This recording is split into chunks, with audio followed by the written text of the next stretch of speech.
नमस्कार। आज हम एक बहुत ही दिलचस्प कहानी पर बात करने वाले हैं। एक ऐसा सफर जो गिनती के कुछ मोतियों से शुरू हुआ और आज हमारी जेब में रखे सुपर कंप्यूटर तक पहुंच गया है। हाँ, ये सवाल वाकई कमाल का है। मतलब सोचिए, हजारों साल का सफर, तार पर पिरोए हुए कुछ मोतियों से लेकर उस डिवाइस तक जिस पे शायद लोग अभी हमें देख सुन रहे हैं, हम यहां तक पहुंचे कैसे? तो देखिए, इसकी जड़ें एक बहुत ही कह सकते हैं बुनियादी ज़रूरत में है, गिनती को यानी कैलकुलेशन को आसान बनाना। और इसका पहला जवाब हमें मिला करीब करीब 3000 ईसा पूर्व एबैकस के रूप में। ये असल में दुनिया का पहला मैकेनिकल कैलकुलेटर था। मैकेनिकल तो ठीक है, पर असली बाजी तो बिजली ने पलटी, है ना? तो ये जो मैकेनिकल गियर से लेकर इलेक्ट्रॉनिक दिमाग तक का इतना बड़ा जंप था, ये हमने लगाया कैसे? बिल्कुल सही। और उस छलांग का एक नाम था एनियाक। इसे आप एक कंप्यूटर से ज्यादा एक इलेक्ट्रॉनिक जायंट कह सकते हैं, जिसने 1945 में आकर सब कुछ बदल कर रख दिया। और जब हम जायंट कह रहे हैं ना, तो मजाक नहीं कर रहे हैं। अपनी कैलकुलेशंस के लिए ये 18,000 बड़ी बड़ी और खूब सारी बिजली खाने वाली वैक्यूम ट्यूब्स का इस्तेमाल करता था। जरा सोच कर देखिए। देखिए, ये अपने आप में एक बहुत बड़ी अचीवमेंट तो थी, पर यह तरीका सस्टेनेबल नहीं था। मतलब एक कंप्यूटर जो पूरे कमरे जितना बड़ा हो और एक छोटे शहर जितनी बिजली खींच ले, वो भविष्य तो नहीं हो सकता था। तो एक बहुत बड़ी प्रॉब्लम अभी भी सॉल्व करनी बाकी थी। तो फिर सॉल्यूशन क्या था? वो कौन सी ब्रेक थ्रू थी जिसने इन बड़े बड़े जायंट्स को सिकोड़कर इतना छोटा कर दिया कि वो हमारी डेस्क पर और फिर हमारी जेबों में फिट हो गए? इसका जवाब ना किसी एक चीज में नहीं है, बल्कि ये तो एक के बाद एक आए कई सॉल्यूशंस की पूरी सीरीज थी, जिसे हम आज कंप्यूटिंग की जनरेशंस या पीढ़ियां कहते हैं। हर कुछ सालों में एक नई क्रांति आती गई। पहले वैक्यूम ट्यूब्स, फिर आए ट्रांजिस्टर्स, फिर इंटीग्रेटेड सर्किट्स यानी आईसीज, और फिर माइक्रोप्रोसेसर। हर एक पीढ़ी ने कंप्यूटर को पहले से छोटा, तेज और कहीं ज्यादा पावरफुल बनाया।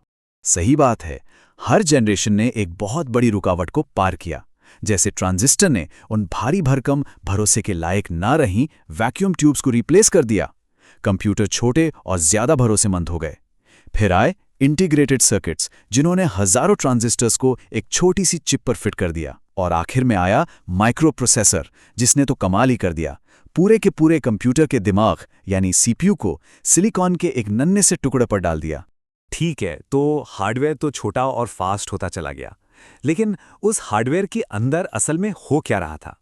मतलब एक कंप्यूटर सच में सोचता कैसे है? इसे समझने के लिए हमें इसके आर्किटेक्चर को, यानी इसके अंदर के डिजाइन या ब्लूप्रिंट को देखना होगा।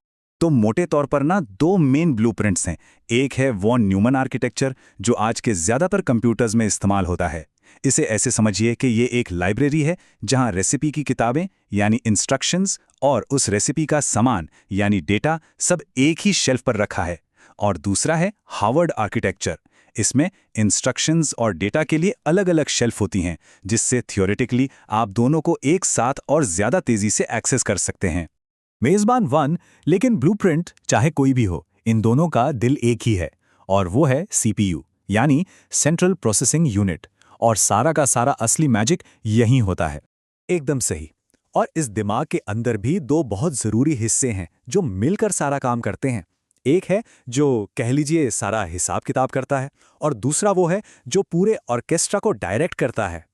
हाँ, तो जो हिसाब किताब करने वाला हिस्सा है वो है अरिथमेटिक लॉजिक यूनिट या शॉर्ट में एएलयू। ये सीपीयू का कैलकुलेटर है। और जो ऑर्केस्ट्रा कंडक्टर है वो है कंट्रोल यूनिट यानी सीयू।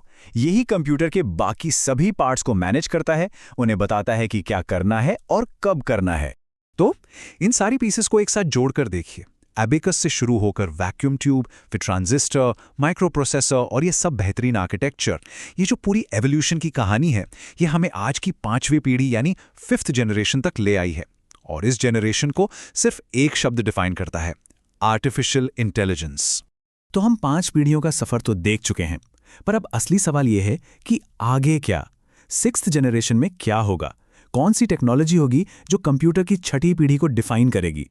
क्या वो क्वांटम कंप्यूटिंग होगी, या न्यूरोमॉर्फिक चिप्स, या फिर कुछ ऐसा जिसके बारे में हमने अभी सोचा तक नहीं है?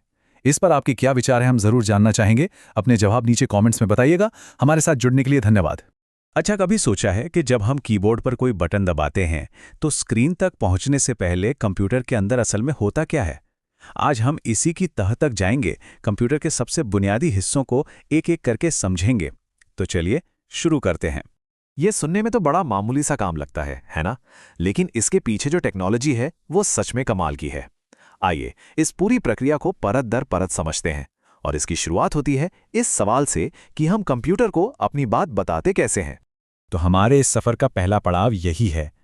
हम यानी इंसान इन मशीनों से बात कैसे करते हैं, उन्हें निर्देश कैसे देते हैं, और इसका सीधा सा जवाब छिपा है इनपुट डिवाइस में। तो देखिए, इनपुट डिवाइस एक तरह से हमारे और कंप्यूटर के दिमाग यानी उसके प्रोसेसर के बीच एक पुल का काम करते हैं, चाहे वो कीबोर्ड हो, माउस हो या स्कैनर। ये सभी हमारे एक्शन को एक ऐसे सिग्नल में बदल देते हैं जिसे मशीन समझ सकती है। अब देखिए, निर्देश देने के भी दो बिल्कुल अलग तरीके हैं। एक तरफ है पॉइंटिंग डिवाइस, जैसे माउस, जो स्क्रीन पर कर्सर को घुमाकर आइकन्स पर क्लिक करने के काम आते हैं, और दूसरी तरफ है टेक्स्ट डिवाइस, जैसे हमारा कीबोर्ड, जो सीधे सीधे अक्षर और कमांड टाइप करने के लिए बने हैं। लेकिन रुकिए, इनपुट का मतलब सिर्फ कीबोर्ड और माउस नहीं है। स्कैनर हमारे कागजों को डिजिटल बना देता है, OMR एग्जाम की शीट चेक कर लेता है, और बारकोड रीडर, वो तो हम रोज सुपरमार्केट में देखते हैं। ये सब भी इनपुट डिवाइस ही हैं, जो खास कामों के लिए बनाए गए हैं। ठीक है, तो हमने कंप्यूटर को निर्देश तो दे दिए। अब बारी है ये देखने की कि कंप्यूटर अपनी प्रोसेसिंग के बाद जो नतीजा निकालता है उसे हम तक वापस कैसे पहुंचाता है। कंप्यूटर हमें मुख्यतः दो तरीकों से जवाब देता है। एक है सॉफ्ट कॉपी, जैसे मॉनिटर पर दिखने वाली इमेज या स्पीकर से आती आवाज। ये डिजिटल है, अस्थायी है। और दूसरा है हार्ड कॉपी, यानी प्रिंटर से निकला हुआ कागज, जो कि स्थायी है और जिसे हम छू सकते हैं। प्रिंटर के बारे में तो हम सब जानते हैं, लेकिन ये प्लॉटर क्या चीज़ है? जरा सोचिए, वो जो बड़े बड़े चुनावी बैनर लगते हैं या किसी बिल्डिंग के विशाल नक्शे, वो सब प्लॉटर से प्रिंट होते हैं। ये इंक की जगह पेन का इस्तेमाल करता है, जिससे क्वालिटी एकदम शानदार आती है। प्रिंटर के बारे में बस 3 बातें जानना जरूरी हैं। पहली, ये एक हार्ड कॉपी आउटपुट डिवाइस है। दूसरी, इसकी क्वालिटी DPI यानी डॉट्स पर इंच में नापी जाती है। सीधी सी बात है, जितने ज्यादा डॉट्स प्रिंट उतना ही साफ। और तीसरी, ये 2 तरह के होते हैं, इम्पैक्ट और नॉन इम्पैक्ट। चलिए अब चलते हैं कंप्यूटर के दिमाग और उसकी लाइब्रेरी की दुनिया में। जी हाँ, हम बात कर रहे हैं मेमोरी की, वो जगह जहां सारा डेटा रहता भी है और जहां उस पर काम भी होता है। ये एक बहुत ही बढ़िया सवाल है। सोचिए, प्रोसेसर कितना भी तेज क्यों ना हो, अगर उसे सही समय पर काम करने के लिए डेटा ही ना मिले तो स्पीड का क्या फायदा। और यहीं पर मेमोरी का असली खेल शुरू होता है। इसको ऐसे समझते हैं, प्राइमरी मेमोरी, जैसे कि रैम, हमारी काम करने वाली मेज की तरह है, बहुत तेज लेकिन छोटी। इस पर वही सामान होता है जिस पर अभी काम चल रहा है। वहीं दूसरी तरफ सेकेंडरी मेमोरी एक बहुत बड़ी लाइब्रेरी जैसी है, जहां सारा डेटा हमेशा के लिए स्टोर रहता है। और जानते हैं, यही वजह है कि बहुत सारे टैब्स खोलने पर कंप्यूटर धीमा हो जाता है, क्योंकि हमारी वर्किंग डेस्क यानी रैम भर जाती है और कंप्यूटर को धीमी लाइब्रेरी यानी हार्ड ड्राइव से डेटा लाना पड़ता है। और देखिए, मेमोरी का पूरा सिस्टम इस पिरामिड की तरह काम करता है। सबसे ऊपर CPU के ठीक अंदर होते हैं रजिस्टर्स, जो बिजली की तरह तेज पर बहुत ही छोटे होते हैं। और जैसे जैसे हम इस पिरामिड में नीचे आते हैं, स्पीड कम होती जाती है, लेकिन स्टोरेज कैपेसिटी और किफायत दोनों बढ़ती जाती हैं। तो निचोड़ ये है कि मेमोरी में हमेशा एक समझौता होता है। अगर तेज स्पीड चाहिए तो ज्यादा कीमत देनी होगी और साइज कम मिलेगा, और अगर ज्यादा साइज चाहिए तो स्पीड से समझौता करना होगा। यही है मेमोरी का ट्रेड ऑफ। हमारी वो जो लाइब्रेरी है यानी सेकेंडरी स्टोरेज, वो भी कई तरह की होती है। हार्ड डिस्क जैसी मैग्नेटिक स्टोरेज, CD और DVD जैसी ऑप्टिकल स्टोरेज जिन्हें लेजर लाइट से पढ़ा जाता है, और आजकल सबसे आम SSD और पेनड्राइव जैसी इलेक्ट्रॉनिक या फ्लैश स्टोरेज।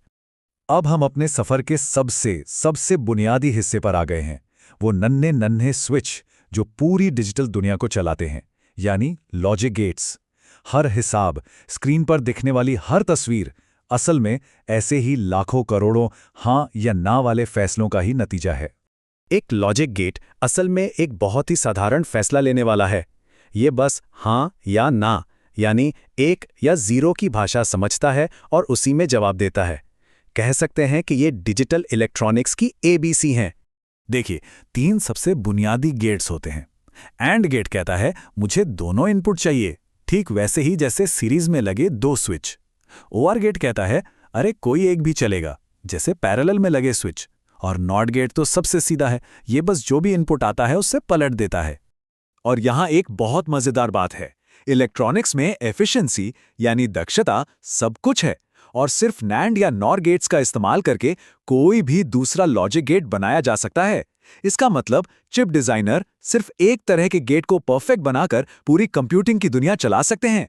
इसीलिए तो इन्हें यूनिवर्सल गेट्स कहते हैं। तो इस पूरे सफर का निचोड़ क्या है? यही कि इनपुट और आउटपुट डिवाइस मशीन से हमारी बातचीत का जरिया है। मेमोरी एक पिरामिड की तरह है, जहां स्पीड, साइज और कीमत का खेल चलता है, और इन सब के नीचे सबसे बुनियाद में है वो छोटे छोटे हाँ या नहीं वाले स्विच, यानी लॉजिक गेट्स, जो इस पूरी डिजिटल दुनिया को पावर देते हैं। और बस यही सवाल सोचने के लिए है कि कैसे ये अरबों खरबों छोटे छोटे हाँ और ना के फैसले मिलके इतने जटिल और शक्तिशाली सॉफ्टवेयर बना देते हैं जो आज हमारी पूरी दुनिया चला रहे हैं। ये अपने आप में ही एक अजूबा है। नमस्कार। कभी सोचा है कि जब हम कंप्यूटर से बात करते हैं तो वो हमारी भाषा को समझता कैसे है? ये एक ऐसी कमाल की दुनिया है जो सिर्फ 2 नंबरों पर चलती है, 0 और 1। तो चलिए आज मिलकर इस कोड को अनलॉक करते हैं। अच्छा, तो सवाल बड़ा सीधा सा है। हम सब कीबोर्ड पर टाइप करते हैं, है ना? तो सोचिए, जब ए बटन दबाते हैं तो उस कंप्यूटर के अंदर असल में होता क्या है? क्या कंप्यूटर ए को ए की तरह ही देखता है? यही तो वो मजेदार रहस्य है जिसे हम आज मिलकर सुलझाने वाले हैं। और इसका जवाब है नहीं, बिल्कुल नहीं। कंप्यूटर अक्षरों को पहचानता ही नहीं। उसके लिए हर चीज, हर अक्षर, हर सिंबल सिर्फ एक नंबर है। सोचिए, उसके पास ASCII नाम की एक तरह की डिक्शनरी है, और इस डिक्शनरी में कैपिटल A का मतलब है नंबर 65। और इसी सिस्टम को हम कहते हैं एनकोडिंग स्कीम। ये एक तरह का अदृश्य ट्रांसलेटर है जो हमारी भाषा को नंबरों में बदल देता है, ताकि कंप्यूटर उसे समझ सके और उस पर काम कर सके। ठीक है, तो A बन गया 65, पर क्या कंप्यूटर की अपनी भाषा में गिनती होती है? क्या वो 65 को सीधे सीधे समझ सकता है? यहीं से पता है कहानी और भी दिलचस्प हो जाती है। और इसका जवाब भी है नहीं। असल में कंप्यूटर तो इतना भी नहीं समझता। वो सिर्फ 2 हालतें जानता है, ऑन या ऑफ, बिजली है या नहीं है। ऑन का मतलब है 1 और ऑफ का मतलब है 0। कंप्यूटर की पूरी दुनिया, उसकी असली मातृभाषा, सिर्फ इन्हीं 2 अंकों से बनी है, और इसी को हम बाइनरी सिस्टम कहते हैं। और यही तो कमाल की बात है। हम जो भी देखते हैं, एक हाई डेफिनेशन वीडियो, कोई फोटो, कोई मैसेज, सब कुछ आखिर में जाकर बस 0 और 1 का एक लंबा सा पैटर्न ही तो है। तो देखिए, कंप्यूटर की भाषा हुई बाइनरी, और हम इंसानों की रोजमर्रा की भाषा है डेसिमल, यानी 0 से 9 वाली गिनती। इनके अलावा ऑक्टेल और हेक्साडेसिमल जैसे सिस्टम भी हैं, जो असल में प्रोग्रामर्स के लिए लंबे लंबे बाइनरी कोड को छोटे और आसान तरीके से लिखने का एक शॉर्टकट है। तो अब हमारी पहेली का अगला हिस्सा ये है कि डेसिमल नंबर 65 को कंप्यूटर की भाषा यानी बाइनरी में बदला कैसे जाए, और इसी प्रक्रिया को कहते हैं बेस कन्वर्जन। अब आता है सबसे मजेदार हिस्सा, एक गोल्डन रूल या कह लें एक रामबाण ट्रिक। इसे बस दिमाग में बिठा लीजिए। जब भी हमें डेसिमल यानी हमारे बेस 10 से किसी और बेस में जाना हो, मतलब डेसिमल से दूर जाना हो, तो हम करेंगे डिवाइड, और जब किसी भी दूसरे बेस से वापस डेसिमल की तरफ आना हो तो हम करेंगे मल्टीप्लाई। सिंपल। तो चलिए अपनी ट्रिक इस्तेमाल करते हैं। हम डेसिमल से बाइनरी जा रहे हैं, यानी डेसिमल से दूर। तो हम 65 को बाइनरी के बेस यानी 2 से लगातार डिवाइड करते रहेंगे, और हर बार जो रिमाइंडर यानी शेषफल बचेगा उसे साइड में लिखते जाएंगे। ये तब तक करना है जब तक हमें आखिर में 0 ना मिल जाए। अब बस एक छोटा सा काम, इन सभी रिमाइंडर्स को नीचे से ऊपर की तरफ पढ़ लीजिए, और ये रहा हमारा जवाब 10,101। तो लीजिए, पहेली सुलझ गई। जब आप ए दबाते हैं तो कंप्यूटर के लिए उसका असली मतलब यही बाइनरी कोड होता है। अच्छा, अब देखते हैं बाइनरी से ऑक्टल या हेक्साडेसिमल में जाना कितना आसान है। यहां तो डिवाइड या मल्टीप्लाई करने की भी जरूरत नहीं है। ये तो और भी आसान है। ये सिर्फ ग्रुप बनाने का खेल है। ट्रिक बहुत ही सीधी है। अगर बाइनरी से ऑक्टल में जाना है तो दाईं तरफ से 3-3 बिट्स के ग्रुप बनाइए, और अगर हेक्साडेसिमल में जाना है तो 4-4 के ग्रुप बनाइए। हेक्साडेसिमल इसीलिए बहुत काम आता है क्योंकि ये बहुत लंबे बाइनरी नंबर को भी एकदम छोटे से रूप में दिखा सकता है। हमने एक ही गुत्थी तो सुलझा ली, लेकिन आस्की कोड तो एक अमेरिकन स्टैंडर्ड था जो ज़्यादातर अंग्रेजी के लिए बना था। तो फिर दुनिया भर की हज़ारों भाषाएं जैसे हिंदी, जापानी और हाँ, हमारे वो प्यारे से इमोजी, उनका क्या होगा? और बस इसी बड़ी समस्या को हल करने के लिए आया यूनिकोड। जहां ASCII सिर्फ 256 कैरेक्टर्स को जगह दे सकता था, वहीं यूनिकोड 1 लाख से भी ज्यादा कैरेक्टर्स को सपोर्ट करता है।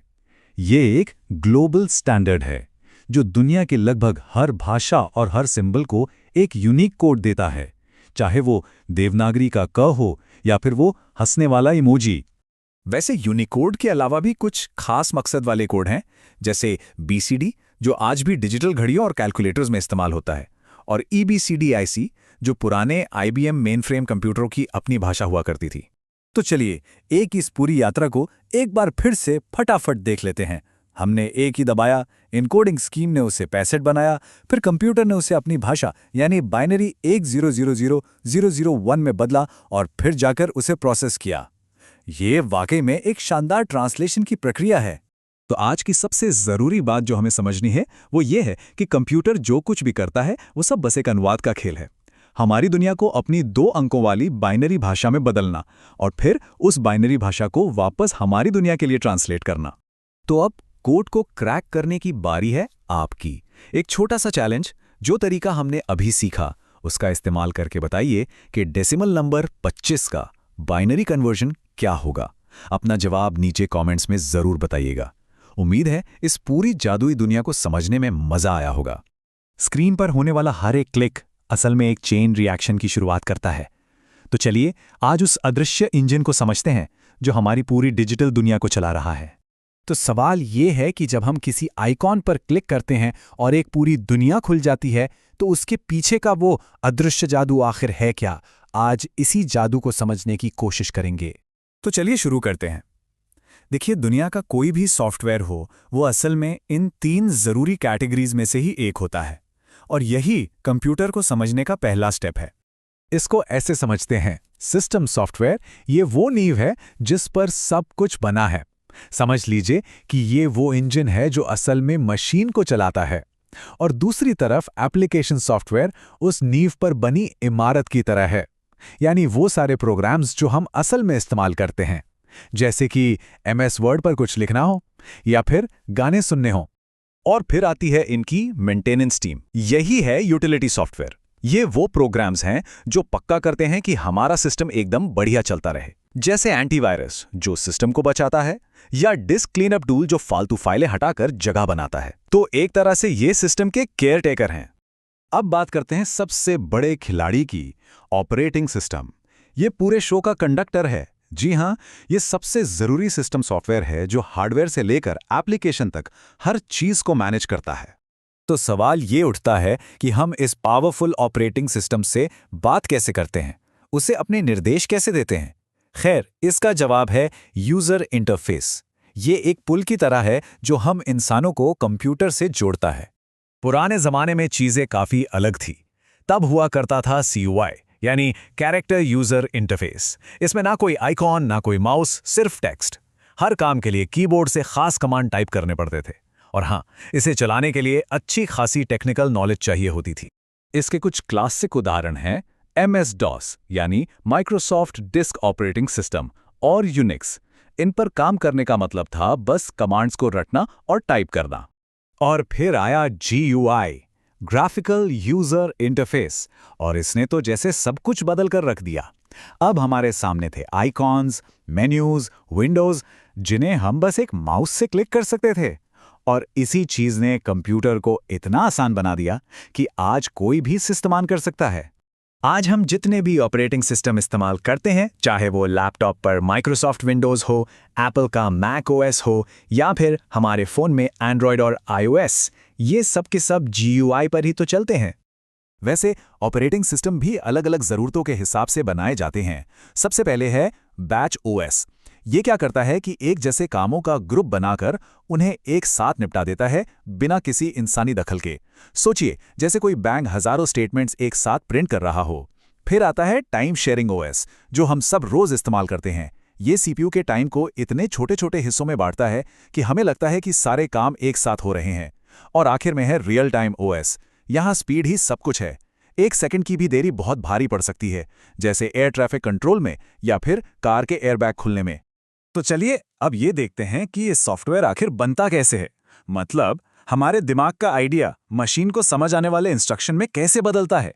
यहीं से कहानी शुरू होती है प्रोग्रामिंग लैंग्वेजेस की। देखिए, प्रोग्रामिंग लैंग्वेजेस मोटे तौर पर 2 तरह की होती हैं। एक होती है लो लेवल लैंग्वेज। ये मशीन के मतलब हार्डवेयर के बहुत करीब होती है। ये 0 और 1 की भाषा जैसी होती है, जिसे हम इंसानों के लिए समझना लगभग नामुमकिन है। दूसरी तरफ है हाई लेवल लैंग्वेजेस। ये हमारी भाषा जैसे इंग्लिश के काफ़ी करीब होती हैं। C++, जावा, पाइथन ये सब इसी में आती हैं और इन्हें लिखना और समझना कहीं ज़्यादा आसान है। लेकिन यहाँ एक मज़ेदार पहेली है।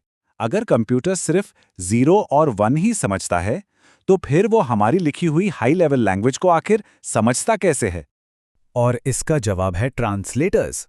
ये एक तरह के स्पेशल प्रोग्राम हैं जो बिल्कुल एक इंटरप्रेटर या अनुवादक की तरह काम करते हैं। इनका काम है हमारी हाई लेवल भाषा में लिखे कोड को मशीन की भाषा यानी 0s और 1 में बदल देना। और ये ट्रांसलेटर भी मेनली 3 तरह के होते हैं: असेंबलर, कंपाइलर और इंटरप्रेटर। असेंबलर का काम सबसे सीधा है। ये बस असेंबली लैंग्वेज को, जो कि एक लो लेवल लैंग्वेज ही है, सीधे सीधे मशीन कोड में बदल देता है।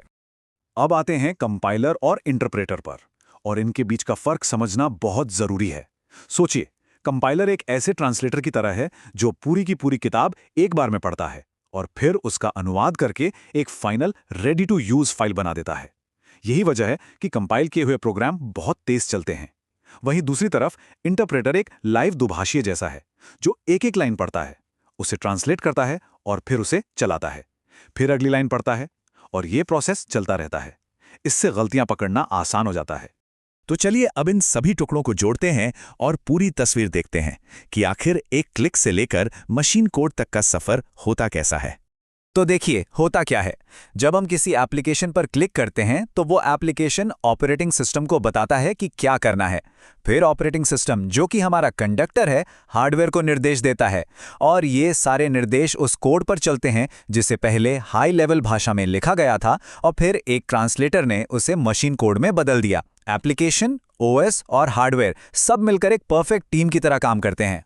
और आखिर में एक सवाल, असली गेम चेंजर क्या है? वो ऑपरेटिंग सिस्टम जो पर्दे के पीछे रहकर सब कुछ मुमकिन बनाता है, या फिर वो ऐप्स जिन्हें हम हर दिन अपनी जिंदगी में इस्तेमाल करते हैं? इस पर जरूर सोचिएगा। आज की डिजिटल दुनिया में ना काम को आसान और तेज बनाने के लिए सही टूल्स का होना मतलब समझ लीजिए आधी जंग जीत लेना। चाहे कोई रिपोर्ट लिखनी हो, डेटा मैनेज करना हो या फिर कोई आइडिया प्रेजेंट करना हो, सही उपकरण हमारी प्रोडक्टिविटी को कई गुना बढ़ा देते हैं। हाँ, बात तो सही है, पर जब इतने अलग अलग तरह के काम हो तो क्या कोई एक ऐसा तरीका है जिससे ये सब आसानी से और असरदार ढंग से किया जा सके? ये तो लगभग हर किसी की परेशानी है। बिल्कुल, और इसका जवाब जानते हैं क्या है? ज्यादा टूल्स नहीं, बल्कि सही टूल्स। और इसी को हम कहते हैं अपना डिजिटल टूल बॉक्स। तो चलिए, स्वागत है आपका इस all in one digital tool box में और देखते हैं कि इसके अंदर क्या क्या है। तो आज हम क्या क्या देखने वाले हैं? सबसे पहले तो समझेंगे कि ये डिजिटल टूल बॉक्स आखिर है क्या। फिर इसके सबसे जरूरी औजारों पर नजर डालेंगे, वर्ड, एक्सेल और पावर पॉइंट। और आखिर में मैं कुछ ऐसे पावर यूजर शॉर्टकट बताऊंगी जो आपके काम करने का अंदाज ही बदल देंगे। ठीक है, तो सबसे पहले लिखने से ही शुरू करते हैं। मान लीजिए मुझे कोई रिपोर्ट बनानी है या कोई जरूरी लेटर लिखना है, तो इस टूल बॉक्स में मेरे लिए सबसे अच्छा टूल कौन सा है? अरे, उसके लिए है माइक्रोसॉफ्ट वर्ड, और ये सिर्फ लिखने के लिए नहीं है, ये उससे कहीं ज्यादा है। आप इसमें अपने टेक्स्ट को फॉर्मेट कर सकते हैं, पेज को डिजाइन कर सकते हैं, और सोचिए एक मेल मर्ज फीचर है जिससे आप एक ही लेटर को सैकड़ों लोगों को उनके नाम के साथ भेज सकते हैं, वो भी पर्सनलाइज करके। और हाँ, इसकी फाइलें डॉक या docx एक्सटेंशन के साथ सेव होती हैं। अच्छा, शब्दों का काम तो हो गया, पर नंबरों का क्या? जब बात आंकड़ों और हिसाब किताब की आती है, तब मेरे पास बहुत सारा डेटा है जिसे मुझे ठीक से ऑर्गेनाइज करना है। तो फिर एक्सेल आपके लिए ही बना है। पता है एक्सेल की असली ताकत क्या है? इसका साइज। क्या आप अंदाजा भी लगा सकते हैं कि एक अकेली एक्सेल शीट में कितनी पंक्तियां मतलब रोज होती हैं? पूरे 10,48,576। मतलब 10 लाख से भी ज्यादा। है ना कमाल की बात। और रुकिए, बात यही खत्म नहीं होती। इसमें 16,384 कॉलम्स भी होते हैं। जरा सोचकर देखिए, एक ही शीट में कितना सारा डेटा फिट हो सकता है। मतलब किसी बड़ी कंपनी के पूरे साल का हिसाब किताब भी इसमें आराम से आ जाएगा। ये तो मतलब यकीन नहीं हो रहा। पर ये जो छोटे छोटे बॉक्स होते हैं उनमें कितना लिख सकते हैं? अच्छा सवाल है। एक अकेले सेल के अंदर आप 32,767 कैरेक्टर्स तक लिख सकते हैं। सोचिए, एक छोटा सा निबंध ही आ जाएगा सिर्फ एक सेल में। हाँ, और इसी छोटे से बॉक्स को सेल कहते हैं। ये एक्सेल की सबसे बुनियादी चीज है, वो जगह जहां एक रो और एक कॉलम आकर मिलते हैं। जैसे हमारे शरीर में सेल्स होते हैं ना, वैसे ही एक्सेल की दुनिया का आधार यही सेल है। लेकिन एक्सेल का असली जादू तो इसके फॉर्मूलों में छिपा है। जैसे सम से आप चुटकियों में जोड़ सकते हैं, एवरेज से औसत निकाल सकते हैं, काउंट से गिन सकते हैं कि कितने आइटम हैं, और इफ, इससे आप शर्तें लगा सकते हैं। वी लुकअप तो कमाल का है, बड़ी सी टेबल में से कोई खास जानकारी ढूंढ निकालता है। यही चीजें एक्सेल को सिर्फ एक शीट नहीं बल्कि एक पावरफुल एनालिसिस टूल बनाती हैं। वाह, तो शब्द और नंबर दोनों का काम हो गया। लेकिन अगर मुझे अपने आइडियाज को किसी टीम या क्लाइंट के सामने एकदम असरदार तरीके से दिखाना हो, तब क्या? उसके लिए है पावर पॉइंट। और हाँ, इसमें एक बहुत आम कंफ्यूजन होता है लोगों को, ट्रांजिशन और एनिमेशन के बीच। तो चलिए इसे हमेशा के लिए क्लियर कर लेते हैं। देखिए, ट्रांजिशन वो इफेक्ट है जो 2 स्लाइड्स के बीच में होता है। मतलब एक स्लाइड कैसे जाएगी और दूसरी कैसे आएगी। और एनिमेशन वो एक ही स्लाइड के ऊपर टेक्स्ट या फोटो पर लगता है कि वो स्क्रीन पर कैसे दिखेंगे। और अपनी प्रेजेंटेशन शुरू करना, अरे वो तो बच्चों का खेल है। बस एक अच्छा सा डिजाइन चुनिए और अपने कीबोर्ड पर F5 बटन दबा दीजिए, बस आपका स्लाइड शो शुरू। ये सब तो बहुत अच्छा है, लेकिन इन सारे टूल्स को तेजी से कैसे यूज करें? असली मजा तो स्पीड में ही है ना? बिल्कुल सही कहा, असली जादू तो स्पीड में ही है। तो चलिए अब इस सेशन के आखिरी हिस्से पर चलते हैं और सीखते हैं कि कैसे एक पावर यूजर बना जाए। मतलब काम स्मार्ट तरीके से हो, मेहनत से नहीं। हाँ, पर शॉर्टकट पे जाने से पहले ये भी याद रखिए कि इस टूल बॉक्स में आउटलुक और एक्सेस जैसे और भी दमदार टूल हैं।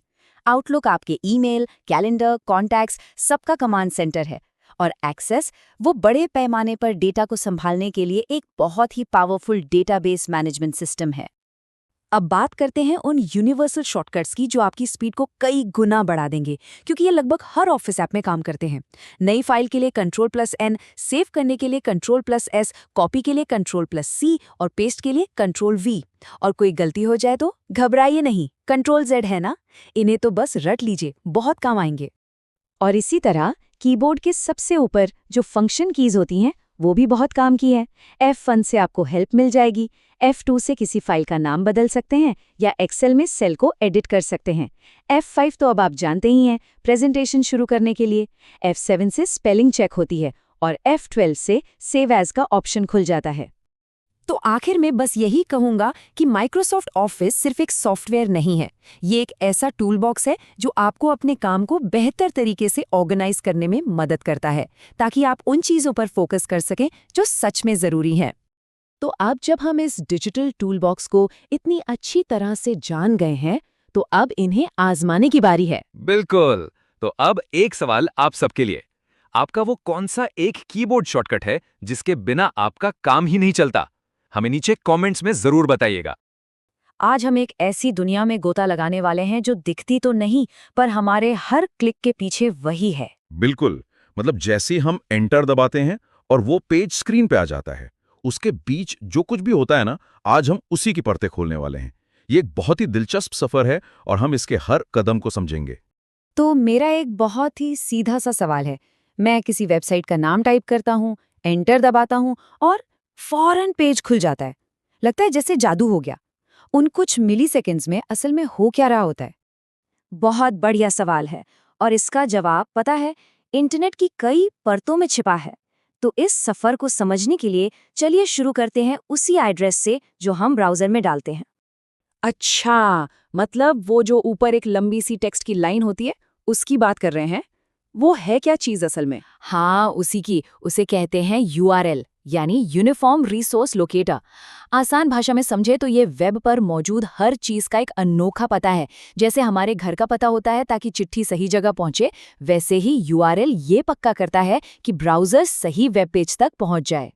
चलिए इसको थोड़ा तोड़कर समझते हैं। जो HTTP दिखता है वो एक प्रोटोकॉल है, मतलब नियम जो बताते हैं कि ब्राउज़र और सर्वर कैसे बात करेंगे। www एक सबडोमेन है। एग्जाम्पल हो गया डोमेन नेम, जो वेबसाइट का ब्रांड नेम है जिसे हम याद रखते हैं। और आखिर में .com है टॉप लेवल डोमेन, जो बताता है कि वेबसाइट किस तरह की है, जैसे यहाँ कमर्शियल। और हाँ, ये www ही तो है, वर्ल्ड वाइड वेब। इसे टिम बर्नर्स-ली ने बनाया था। इसे ऐसे सोचे कि इंटरनेट अगर सड़कों का जाल है तो वर्ल्ड वाइड वेब उन सड़कों पर बनी इमारतें और जगहें हैं। ये एक बहुत ज़रूरी फ़र्क है जो लोगों को अक्सर कंफ्यूज करता है। ठीक है, तो ये सारे पते हम ढूंढते कैसे हैं? और ये वेब ब्राउज़र और सर्च इंजन, ये दोनों एक ही चीज़ हैं क्या? नहीं, ये बहुत आम कंफ्यूजन है, पर दोनों का काम अलग-अलग है। ब्राउज़र जैसे क्रोम या फायरफॉक्स वो सॉफ्टवेयर है जो वेब पेज को दिखाता है, और सर्च इंजन जैसे गूगल वो एक वेबसाइट है जो दूसरी वेबसाइट्स को ढूंढने में मदद करती है। सीधी सी बात है, ब्राउज़र गाड़ी है और सर्च इंजन नक्शा। तो चलिए अब थोड़ा और गहराई में उतरते हैं। अब बात करते हैं उन अदृश्य नियमों और पतों की जो असल में इस पूरे वेब को चलाते हैं और इसे एक बड़ी गड़बड़ी बनने से रोकते हैं। हाँ, यही तो मैं पूछने वाला था। मतलब अरबों डिवाइस हर सेकंड ऑनलाइन है, ये सब आपस में टकरा क्यों नहीं जाते? इतना सब कुछ इतने आराम से कैसे चल रहा है? इसका जवाब एक शब्द में है, प्रोटोकॉल्स। प्रोटोकॉल्स, बस समझ लीजिए कि ये इंटरनेट के ट्रैफिक रूल्स हैं। ये नियम तय करते हैं कि डेटा को कैसे पैक करना है, कैसे भेजना है और कैसे रिसीव करना है, ताकि हर कोई एक ही भाषा में बात करे और कोई गड़बड़ ना हो। इनमें से दो सबसे ज़रूरी प्रोटोकॉल हैं, HTTP जो वेब पेजों के लिए है, और TCP/IP जो समझिए पूरे इंटरनेट की रीढ़ की हड्डी है। TCP डेटा को छोटे छोटे पैकेट में तोड़ता है और IP ये पक्का करता है कि वो पैकेट सही पते पर पहुंचे। और एक मज़ेदार बात, TCP/IP को 1983 में ARPANET के लिए स्टैंडर्ड बनाया गया था, जो इंटरनेट का पूर्वज था। लेकिन डेटा को ये कैसे पता चलता है कि उसे किस खास डिवाइस पर जाना है? इसके लिए दो तरह के एड्रेस काम करते हैं। एक है IP एड्रेस, जो नेटवर्क पर डिवाइस का डाक पता है और ये बदल सकता है। दूसरा है MAC एड्रेस, जो डिवाइस के हार्डवेयर से जुड़ा एक परमानेंट फिंगरप्रिंट जैसा है। ये कभी नहीं बदलता। अभी तक हमने बात की डिजिटल नियमों की। अब जरा उस असली दुनिया की बात करते हैं जहां ये नियम काम करते हैं, यानी इंटरनेट का फिजिकल इंफ्रास्ट्रक्चर। वो समुद्र के नीचे बिछी केबलें, वो फाइबर ऑप्टिक्स, वो डिवाइस जो हमें असल में जोड़ते हैं। अच्छा, तो ये नेटवर्क कितने बड़े हो सकते हैं? ये कई साइज में आते हैं। ब्लूटूथ कनेक्शन एक पर्सनल एरिया नेटवर्क यानी पैन है। घर या ऑफिस का वाईफाई एक लोकल एरिया नेटवर्क लैन है।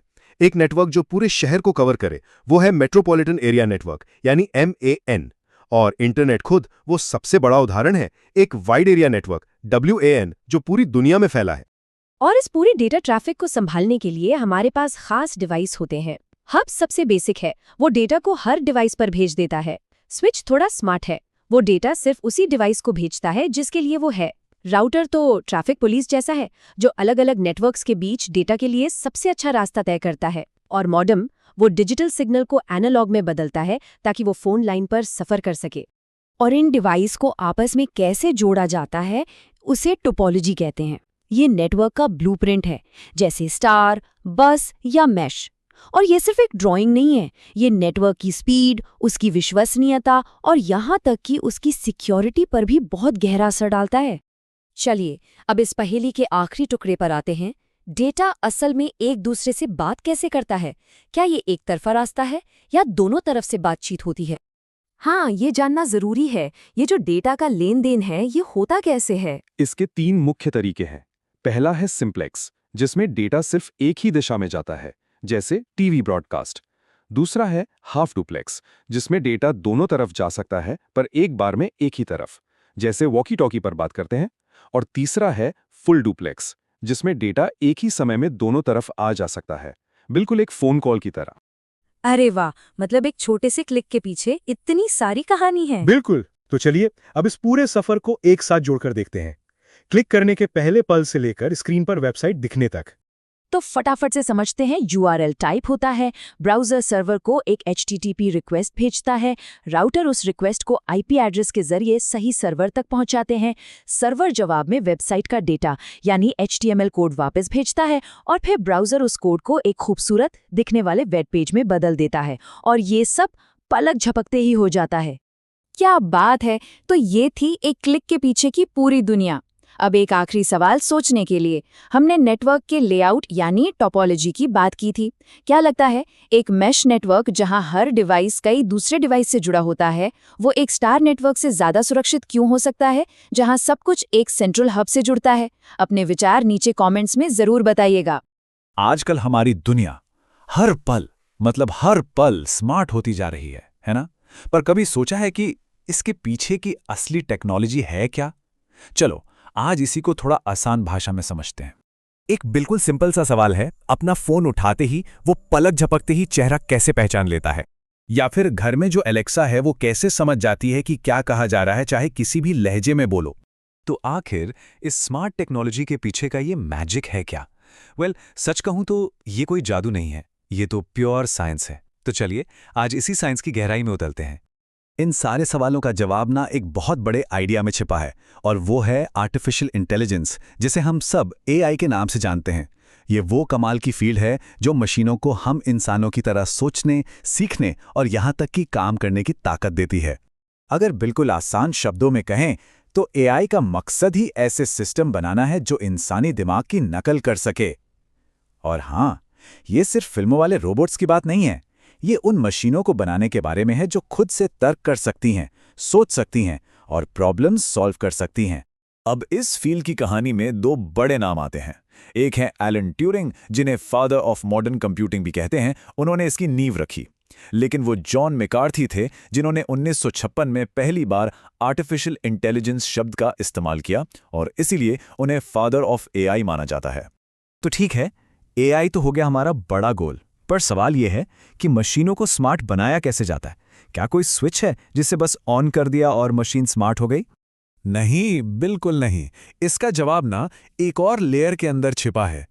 असल में हम मशीनों को स्मार्ट बनाने के लिए उन्हें सिखाते हैं। चलिए इसे समझने के लिए AI की इस गुड़िया के अंदर झांक कर देखते हैं। चलिए AI को एक बड़ी सी रशियन डॉल की तरह इमेजिन करते हैं। सबसे बड़ी वाली डॉल जिसके अंदर और भी डॉल्स हैं। तो ये जो सबसे बड़ी डॉल है वो है AI, एक बहुत बड़ा कॉन्सेप्ट जिसमें सब कुछ आ जाता है। अब इस बड़ी डॉल को खोलें तो अंदर एक छोटी डॉल मिलती है। ये है मशीन लर्निंग। ये AI का ही एक हिस्सा है, एक सबसेट।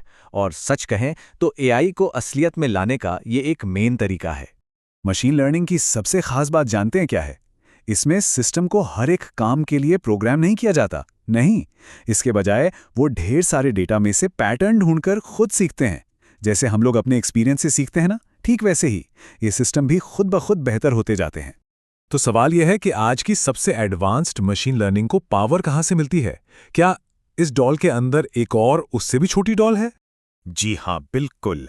सबसे अंदर वाली सबसे छोटी गुड़िया है डीप लर्निंग, और ये सीधे सीधे हमारे इंसानी दिमाग के स्ट्रक्चर से इंस्पायर्ड है। तो डीप लर्निंग जो है वो मशीन लर्निंग के अंदर की एक बहुत ही स्पेशल टेक्निक है। इसे आप इस पूरी डॉल का पावर हाउस समझ सकते हैं। यही वो इंजन है जो AI के सबसे मुश्किल कामों को भी मुमकिन बना देता है। तो डीप लर्निंग काम कैसे करता है? ये असल में इंसानी दिमाग की नकल करता है। ये न्यूरल नेटवर्क्स की कई लेयर्स का इस्तेमाल करता है जो ठीक हमारे दिमाग के न्यूरॉन्स की तरह काम करते हैं। इन्फॉर्मेशन एक लेयर से दूसरी में जाती है और हर लेयर पर उसे और गहराई से प्रोसेस किया जाता है, समझा जाता है। और इसके कई अलग अलग प्रकार हैं और हर एक अपने खास काम में माहिर है। जैसे CNNs, ये इमेज पहचानने में एक्सपर्ट होते हैं। यही वो टेक्नोलॉजी है जो फ़ोन में फेस रिकग्निशन को चलाती है। फिर हैं RNS, जो शब्दों के सीक्वेंस को याद रख सकते हैं और इसी वजह से गूगल ट्रांसलेट इतना अच्छा काम करता है। और फिर आते हैं GANs, जो तो कमाली हैं। ये डीप फेक इमेज जैसी बिल्कुल नई चीज़ें खुद बना सकते हैं। ओके, तो हमारे पास एक स्मार्ट ब्रेन यानी डीप लर्निंग इंजन तो आ गया, लेकिन इसे सीखने के लिए चाहिए क्या? आखिर एक दिमाग भी बिना जानकारी के क्या ही कर सकता है, राइट? और बस यहीं पर कहानी में दो और जरूरी खिलाड़ी आते हैं, इंटरनेट ऑफ थिंग्स यानी IoT और बिग डेटा। इन्हें आप इस AI इंजन की आंखें कान और उसका फ्यूल कह सकते हैं। इंटरनेट ऑफ थिंग्स या IoT असल में हमारे आसपास के फिजिकल डिवाइसेस का एक नेटवर्क है, जैसे अपनी स्मार्ट वॉच, घर का स्मार्ट बल्ब, ये सब इनमें सेंसर्स लगे होते हैं। ये डिवाइसेस एक तरह से डिजिटल दुनिया की इंद्रियां हैं जो लगातार अपने आसपास से जानकारी यानी डेटा इकट्ठा करते रहते हैं। और जब ये करोड़ों IoT डिवाइस लगातार इतना सारा डेटा इकट्ठा करते हैं तो वो मिलकर बनाते हैं कुछ बहुत बड़ा, जिसे कहते हैं बिग डेटा। यही वो फ्यूल है जिस पर AI चलता है। यही वो सारी जानकारी है जिससे मशीन लर्निंग और डीप लर्निंग के मॉडल सीखते हैं और स्मार्ट बनते हैं। अब बिग डेटा को समझने के लिए इसके 5 V's को जानना जरूरी है। पहला है वॉल्यूम, यानी डेटा की इतनी बड़ी मात्रा जिसकी हम कल्पना भी नहीं कर सकते। फिर है वेलोसिटी, मतलब वो तेज रफ्तार जिससे ये डेटा बन रहा है। फिर वैरायटी, यानी डेटा कई तरह का होता है, टेक्स्ट, इमेज, वीडियो, सब कुछ। वेरासिटी का मतलब है कि डेटा कितना सही और भरोसेमंद है। और सबसे इंपॉर्टेंट, वैल्यू, यानी उस डेटा से हम कितनी काम की इनसाइट्स निकाल सकते हैं। तो अब तक हमने सारे अलग अलग पीसेस देख लिए। अब चलिए इन सब को जोड़कर देखते हैं कि ये पूरी पिक्चर एक साथ कैसी दिखती है। ये सब एक लगातार चलने वाले पहिए की तरह काम करता है, जिसे मॉडर्न टेक फ्लाईव्हील कहते हैं। देखिए, नंबर 1 सेंसेस। IoT डिवाइस हमारी इंद्रियों की तरह डेटा जमा करते हैं। Number 2 fuel. ये डेटा बन जाता है बिग डेटा, यानी सिस्टम का ईंधन। Number 3 engine. इस ईंधन से मशीन लर्निंग और डीप लर्निंग के इंजन को ट्रेन किया जाता है। और आखिर में नंबर 4 इंटेलिजेंस। यही ट्रेनिंग पावरफुल AI एप्लीकेशंस बनाती हैं और इस तरह हमारी दुनिया और भी ज्यादा इंटेलिजेंट होती जाती है और ये साइकिल बस चलता ही रहता है। तो यहाँ एक सोचने वाली बात है, जैसे जैसे ये सारी टेक्नोलॉजीज आपस में और घुल मिल रही हैं, अगले 5 सालों में हमारी रोजमर्रा की जिंदगी का कौन सा हिस्सा सबसे ज्यादा बदलने वाला है? क्या वो हेल्थ केयर होगा, ट्रांसपोर्टेशन या कुछ और ही? ये एक ऐसी क्रांति है जिसकी अभी तो बस शुरुआत हुई है। नमस्कार, हमारी डिजिटल दुनिया में आपका स्वागत है। एक ऐसी दुनिया जहां सुविधा और सुरक्षा दोनों साथ साथ चलते हैं। तो चलिए आज हम मिलकर ये समझते हैं कि ये टेक्नोलॉजी हमारी जिंदगी को कैसे बदल रही है और सबसे जरूरी, हम ऑनलाइन खतरों से खुद को कैसे बचा सकते हैं। जरा सोचिए, एक क्लिक पर शॉपिंग हो जाती है, मोबाइल से कहीं भी कभी भी बैंकिंग हो जाती है और दुनिया के किसी भी कोने में बैठे दोस्तों से हम तुरंत जुड़ जाते हैं। है ना कमाल की बात? Amazon, फ्लिपकार्ट, गूगल पे, इन सब ने हमारी जिंदगी को कितना आसान बना दिया है। पर क्या हमने कभी ये सोचा है कि जब हम ये सब कर रहे होते हैं तो स्क्रीन के पीछे असल में क्या चल रहा होता है? इस सुविधा के पीछे क्या छिपा हो सकता है? चलिए आज इसी की गहराई में उतरते हैं। देखिए, ये ऑनलाइन दुनिया जितनी सुविधाजनक है उतनी ही इसमें कुछ जोखिम भी हैं। तो इससे पहले कि हम इसके फायदों की बात करें, ये समझना जरूरी है कि वो कौन से खतरे हैं जो स्क्रीन के पीछे छिपे हो सकते हैं। तो शुरुआत करते हैं एक शब्द से, मैलवेयर। ये शब्द मैलिशियस सॉफ्टवेयर से बना है। मतलब कोई भी ऐसा सॉफ्टवेयर या प्रोग्राम जिसे बनाया ही इसलिए गया है कि वो आपके कंप्यूटर को नुकसान पहुंचाए, आपकी जरूरी जानकारी चुरा ले या आपके सिस्टम में घुसपैठ कर सके। मैलवेयर के 2 सबसे आम रूप हैं, वायरस और वर्म। देखिए, वायरस को फैलने के लिए किसी प्रोग्राम या फाइल का सहारा लेना पड़ता है, ठीक वैसे ही जैसे एक फ्लू वायरस को फैलने के लिए इंसान की जरूरत होती है। लेकिन वर्म इससे भी ज्यादा शातिर है। इसे किसी की जरूरत नहीं, ये अपनी कॉपी खुद ब खुद बनाकर पूरे नेटवर्क पर फैल सकता है, वो भी बिना किसी इंसानी मदद के। और फिर आता है ट्रोजन हॉर्स। इसका नाम एक पुरानी ग्रीक कहानी से लिया गया है। ये किसी काम के सॉफ्टवेयर जैसे कोई वीडियो गेम या कोई यूटिलिटी ऐप के भेष में आता है। लेकिन जैसे ही आप इसे इंस्टॉल करते हैं, ये हैकर्स के लिए एक बैकडोर यानी एक गुप्त दरवाजा खोल देता है, जिससे वो आपके सिस्टम में घुस सकते हैं। इसका हमला 4 आसान स्टेप्स में होता है। सबसे पहले ये एक भरोसेमंद फाइल के रूप में छिपकर आता है। फिर आप उसे डाउनलोड करके इंस्टॉल कर लेते हैं।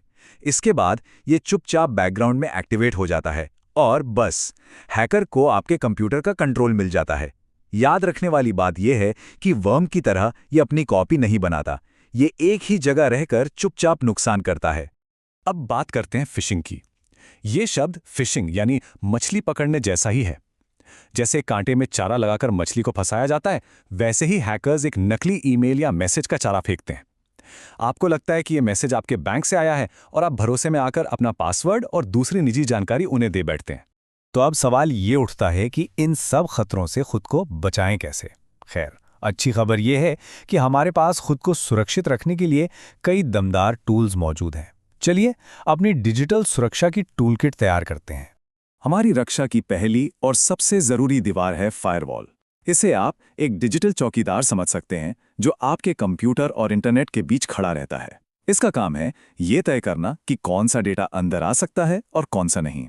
इसे और आसान तरीके से समझते हैं। सोचिए, फायरवॉल आपके कंप्यूटर और इंटरनेट के बीच खड़ा एक सिक्योरिटी गार्ड है। वो हर आने जाने वाले डेटा की जांच करता है और तय करता है कि कौन सुरक्षित है और किसे ब्लॉक करना है, बिल्कुल एक असली बिल्डिंग गार्ड की तरह। फायरवॉल के अलावा कुछ और जरूरी चीजें हैं जो हमारे डिजिटल कवच का हिस्सा है, जैसे कि एक मजबूत और यूनिक पासवर्ड, डेटा एन्क्रिप्शन यानी अपनी जानकारी को एक सीक्रेट कोड में बदल देना, और हाँ, एक अच्छा एंटीवायरस सॉफ्टवेयर जिसे हमेशा अपडेटेड रखना बहुत जरूरी है। अपनी व्यक्तिगत सुरक्षा तो जरूरी है ही, पर इसके साथ साथ हमारे पास कानूनी सुरक्षा का भी एक बहुत मजबूत ढांचा है। तो आइए अब ये देखते हैं कि भारत के कानून हमें इस डिजिटल दुनिया में कैसे सुरक्षित रखते हैं। भारत की डिजिटल सुरक्षा का ये सफर कानून के साथ साथ आगे बढ़ा है। इसकी शुरुआत हुई थी साल 2000 में आईटी एक्ट के साथ। फिर 2008 में इसमें जरूरी बदलाव किए गए और हाल ही में 2023 में digital personal data protection act यानी डीपीडीपीए ने नागरिकों के डेटा अधिकारों को और भी ज्यादा मजबूत कर दिया है। और हाँ, ये कानून सिर्फ कागज पर नहीं है, इनके तहत सजा का भी प्रावधान है। जैसे आईटी एक्ट की धारा 66 हैकिंग को एक अपराध मानती है, वहीं धारा 66C पहचान की चोरी यानी आइडेंटिटी थेफ्ट के लिए सजा देती है। तो एक तरह से ये कानून हमें एक कानूनी कवच देते हैं। तो अब हम खतरों को भी समझ गए हैं और अपनी सुरक्षा के तरीकों को भी। तो चलिए अब ये देखते हैं कि हम एक सशक्त यानी एम्पावर्ड डिजिटल नागरिक कैसे बन सकते हैं और इस टेक्नोलॉजी का पूरा फायदा कैसे उठा सकते हैं। चलिए ई कॉमर्स को समझते हैं। जब हम Amazon से कुछ खरीदते हैं तो वो होता है B2C यानी बिजनेस टू कंज्यूमर। जब एक कंपनी दूसरी कंपनी से सामान खरीदती है वो होता है B2B यानी बिजनेस टू बिजनेस। और जब हम OLX पर अपना कोई पुराना सामान बेचते हैं तो वो कहलाता है C2C यानी कंज्यूमर टू कंज्यूमर। ये जानना हमें एक स्मार्ट ऑनलाइन खरीदार बनाता है। ऑनलाइन पैसे भेजते वक्त हमारे पास NEFT, RTGS और IMPS जैसे कई विकल्प होते हैं। अगर पैसे तुरंत भेजने हैं तो IMPS सबसे अच्छा है, ये 24 घंटे काम करता है। NEFT में थोड़ा समय लगता है, इसलिए ये सामान्य ट्रांसफर के लिए ठीक है। और अगर कोई बड़ी रकम मतलब 2 लाख से ज्यादा भेजनी हो तो उसके लिए है RTGS। अब एक बहुत ही जबरदस्त चीज की बात करते हैं, इंडिया स्टैक। ये भारत की डिजिटल क्रांति की नींव है। आसान भाषा में ये ओपन APIs का एक सेट है जो सरकार और प्राइवेट कंपनियों को मिलकर नागरिकों तक सीधे सेवाएं पहुंचाने में मदद करता है। इंडिया स्टैक की 2 मुख्य परतें हैं। पहली है पेपरलेस लेयर। इसमें आता है हमारा डिजिलॉकर, जहां हम अपने सारे सरकारी दस्तावेज डिजिटल रूप से सुरक्षित रख सकते हैं। और दूसरी है कैशलेस लेयर, जिसका हीरो है UPI, जिसने पैसों के लेन देन का तरीका ही बदल कर रख दिया है। तो आज की इस पूरी बातचीत से हम क्या सीख लेकर जा रहे हैं? पहली चीज, डिजिटल सुविधा के साथ जोखिम हमेशा जुड़ा होता है। दूसरी, फायरवॉल, मजबूत पासवर्ड और कानूनों की जानकारी हमें सुरक्षित रखती है। और सबसे जरूरी बात, UPI और डिजिलॉकर जैसे टूल्स का सही ज्ञान ही हमें एक सच्चा और सशक्त डिजिटल नागरिक बनाता है। अब अंत में एक सवाल, ये सब जानने के बाद वो एक कौन सी सबसे जरूरी डिजिटल सुरक्षा आदत है जिसे आप आज से ही अपनी जिंदगी का हिस्सा बनाएंगे? इस पर सोचिएगा जरूर।